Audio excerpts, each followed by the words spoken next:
വളരെ വ്യക്തമായിരുന്നു. മുസ്ലിം ലീഗുമായി കൂട്ടുകൂടുന്നതിനെതിരെ ഏറ്റവും ശക്തമായ നിലപാടുകൾ സ്വീകരിച്ചിട്ടുള്ള രാഷ്ട്രീയ നേതാവായിരുന്നു അദ്ദേഹം. അന്ന് മലബാറിൽ 2-3 സീറ്റ് മുസ്ലിം ലീഗിന് കൊടുക്കുന്നത് ഭാവിയിൽ മുസ്ലിം ലീഗ് കൂടുതൽ സീറ്റുകൾ ആവശ്യപ്പെടുന്നതിന് വഴിതെളിക്കും എന്ന് പറഞ്ഞുകൊണ്ട് അതിനെതിരെ ശക്തമായ നിലപാട് സ്വീകരിച്ച CK ഗോവിന്ദൻ നായരെ നമുക്ക് കാണാൻ സാധിക്കും.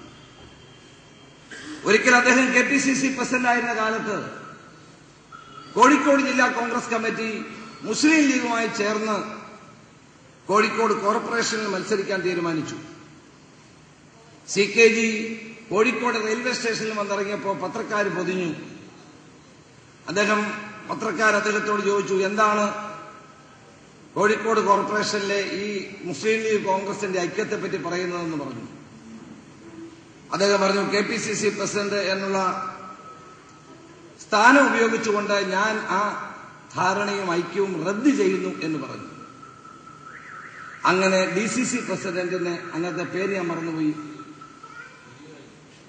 മൊയ്ത് ഹാജിക്ക് രാജിവെക്കേണ്ട സ്ഥിതി ഉണ്ടായി. DCC പ്രസിഡന്റ് തലസ്ഥാനം രാജിവെച്ചു പോയി. തന്റെ അഭിപ്രായത്തിൽ ഒരു മാറ്റവും അദ്ദേഹം വരുത്തിയില്ല.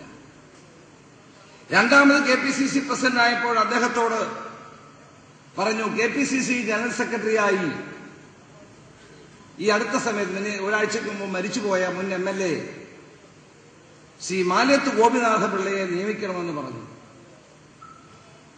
അതാരാണ് പറഞ്ഞത്? ഭാരതകേസരിയായ മന്നത്ത് പത്മനാഭനാണ് പറഞ്ഞത്. അദ്ദേഹം പറഞ്ഞൊരു വാചകമുണ്ട്, രസകരമായ വാചകമാണ്.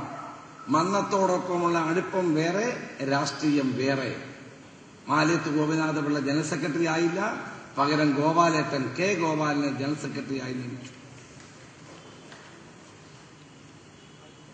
വർഗീയ സംഘടനകളോട്, സമുദായ സംഘടനകളോട് കോൺഗ്രസ് സ്വീകരിക്കേണ്ട സമീപനം വളരെ വ്യക്തമാകുന്ന നിലപാടുകളാണിതിൽ. സാമുദായിക സംഘടനകളുമായി കോൺഗ്രസ് പുലർത്തേണ്ട ബന്ധം, ആ ബന്ധത്തിന് ഒരു ലക്ഷ്മണരേഖ വേണം എന്നുള്ള CK ഗോവിന്ദൻ നായരുടെ പ്രസ്താവനയെ ഒരു KPCC പ്രസിഡന്റ് എന്നുള്ള നിലയിൽ ഞാൻ ഈ കോഴിക്കോട് വെച്ച് പൂർണ്ണമായി അംഗീകരിക്കുന്നു എന്ന് പറയുന്നത്. ആ ലക്ഷ്മണരേഖ നമ്മൾ കടന്ന സന്ദർഭങ്ങളിൽ കോൺഗ്രസിന് ശക്തിക്ഷയമുണ്ടായിട്ടുണ്ട്. കോൺഗ്രസ് ദുർബലപ്പെടാനുള്ള അവസരങ്ങൾ ഒരുക്കിയിട്ടുണ്ട് എന്നുള്ള പരസ്യ സമ്മതം കൂടി നടത്താൻ ഈ അവസരം ഞാൻ വിനിയോഗിക്കുന്നു. നാളുകളിൽ കോൺഗ്രസ് CK ഗോവിന്ദൻ നായർ ഉയർത്തിപ്പിടിച്ച ആ മഹത്തായ ചിന്തകൾ ഉയർത്തിപ്പിടിച്ചുകൊണ്ട് മുന്നോട്ട് പോകാൻ ഞാൻ അടക്കമുള്ള ആളുകൾ ശ്രദ്ധിക്കും. ഞാൻ KPCC പ്രസിഡന്റ് അഭിനന്ദിക്കുന്നു. KPCC പ്രസിഡന്റ് ഒരു പ്രസിഡന്റായത് ഇന്നത്തെ പ്രസ്താവനയോടുകൂടിയാണ് എന്നുപോലും ഞാൻ പറയും.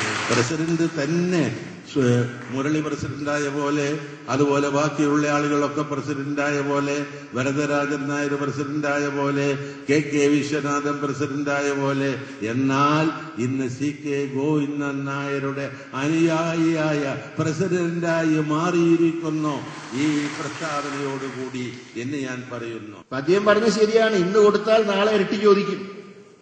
അതിപ്പോ തന്നെ ചോദിക്കാൻ തുടങ്ങിയല്ലോ. ലോക്സഭാ ഇലക്ഷൻ എന്നുണ്ടാവും എന്നിപ്പോഴും അറിഞ്ഞുകൂടാ. ചിലർ 2 ഉള്ളവർക്ക് 3 വേണം, 1 ഉള്ളവർക്ക് 2 വേണം എന്നൊക്കെ പറയാൻ തുടങ്ങിയിട്ടുണ്ട്.